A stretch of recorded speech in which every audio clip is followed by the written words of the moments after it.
నీవు చల్లగానైనా ఉండు లేదా వెచ్చగానైనా ఉండు, మధ్యలో ఉంటే మాత్రం నేను ఉమ్మివేస్తానని ప్రభు నూతన నిబంధన ద్వారా మనతో మాట్లాడుతూ ఉన్నాడు. అయితే ఏంటి ఈ చల్లదనం ఏంటి, వెచ్చదనం ఏంటి, అసలు దేవునిలో మనం ఉంటే మనకు కలిగే లాభాలు ఏంటి, అసలు దేవునిలో ఉండడం అంటే ఏంటి, ఏమి చెయ్యాలి ఏమి చేయకూడదో మనం ఒకసారి ఇవాళ చూద్దాము. మరి ఏమి చెయ్యకూడదంటే అన్యజనుల దేవుళ్లకు దేవతలకు మనము సాగిలపడకూడదంట, వాటిని పూజింపకూడదంట. మొదటిగా ఆయన చెప్పిన ఇన్స్ట్రక్షన్, వాటిని మనం అసలు వాటి కార్యాల్లో మనము పాల్గొనకూడదని రెండవ ఇన్స్ట్రక్షన్. థర్డ్ ఇన్స్ట్రక్షన్ వచ్చేసి వాటిని నిర్మూలన చేయాలి. ఎలా అంటే బొత్తిగా నిర్మూలన చేయాలి. అసలు వాటి ఆనవాళ్ళది కూడా నీ దగ్గర కనబడడానికి వీల్లేదు. ఏదో మనం 2 పడవల మీద కాళ్ళేసి ప్రయాణిస్తే ఏమవుతుందండి, మనం సముద్రంలో పడిపోతాం. మరి అట్లనే మనం ఎప్పుడైతే అన్యజనుల కార్యాల్లో వారి దేవతల్లో మనము పూజిస్తూ వారితో పాటు మనం ఉంటున్నామో అప్పుడు ఏమవుతుంది, మన జీవితం అల్లకల్లోలం అయిపోతుంది, ఎటు కాకుండా పోవలసిన పరిస్థితి.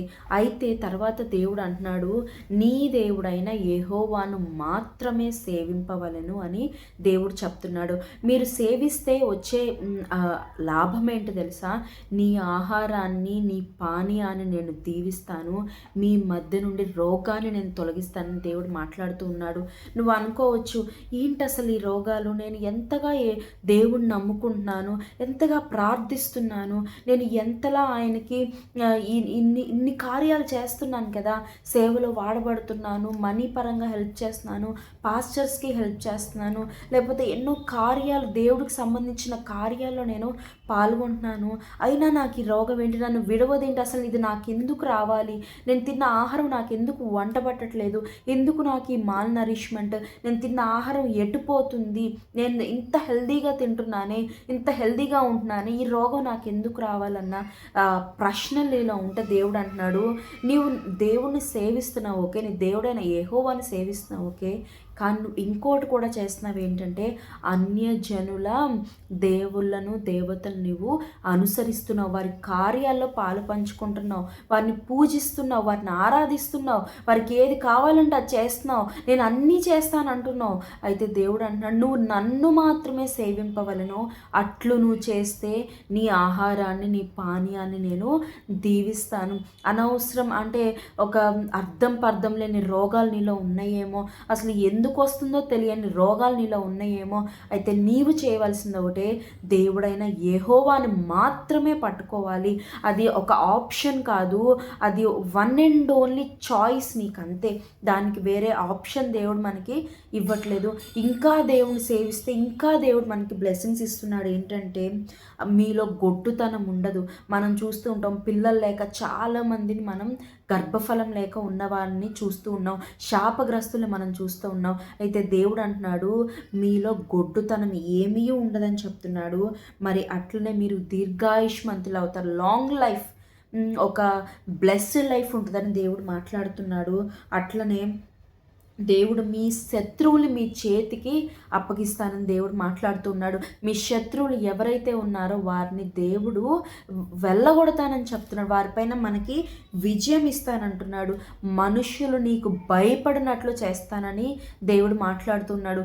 ఇవాళ నీవు సేమ్ క్యాడర్ అండి, మాది సేమ్, మేము కొలీగ్సేనండి, కానీ నా కొలీక్కున్న విలువ నాకు ఉండట్లేదు, నన్ను వాల్యూ చేసిన నాకు అసలు ఏ వాల్యూ ఉండట్లేదు, రెస్పెక్ట్ ఉండట్లేదు.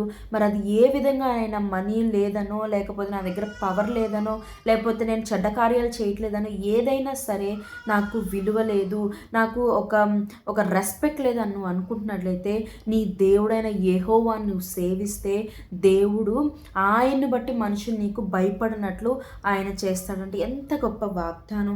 మరి అట్లనే ఆయన నీ ముందు పెద్ద కందిరీగలను పంపిస్తాడంట. ఎందుకు, మన యూజువల్గా సెలబ్రిటీస్ ఏం చేస్తారండి, వారి మీదకి జనులు వచ్చి దొమ్మిగా పడకుండా గార్డ్స్ని పెట్టుకుంటారు, బాడీ బిల్డర్స్ని పెట్టుకుంటారు.